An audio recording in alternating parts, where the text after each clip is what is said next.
ভারত ফের সামরিক আগ্রাসন চালিয়েছে বলে অভিযোগ করেছে পাকিস্তান। দেশটির আন্তঃবাহিনী জনসংযোগ দপ্তরের মহাপরিচালক লেফটেন্যান্ট জেনারেল আহমেদ শরীফ চৌধুরী জানান, ভারতীয় বাহিনী একাধিক জায়গায় হারব ড্রোন পাঠিয়েছে। বৃহস্পতিবার পাকিস্তানের প্রভাবশালী পত্রিকা ডনের লাইভ প্রতিবেদনে এই তথ্য জানানো হয়েছে।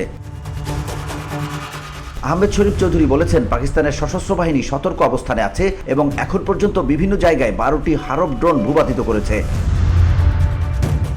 এছাড়া তিনি জানিয়েছেন, ভারতীয় ড্রোনের কারণে 4 জন সেনা আহত হয়েছে। লাহোর, এটক, গুজরানওয়ালা, চাকওয়াল, রাওয়ালপিন্ডি, বাওয়ালপুর, মিয়ানোচর এবং করাচির কাছে এসব ড্রোন ভূপাতিত করা হয়েছে বলে দাবি করেন তিনি। তবে এসব ড্রোনের বিষয়ে ভারতের পক্ষ থেকে এখন পর্যন্ত কোনো মন্তব্য পাওয়া যায়নি।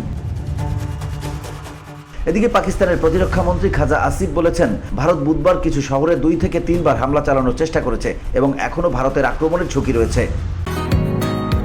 বসুন্ধরা, উত্তরা, বনশ্রী, কুড়িল ও বাড্ডা সহ রাজধানীর বিভিন্ন স্থানে অভিজাত ও অত্যাধুনিক মানের ফ্ল্যাট কেনার এক নির্ভরযোগ্য প্রতিষ্ঠান প্লেজেন্ট প্রপার্টিজ লিমিটেড।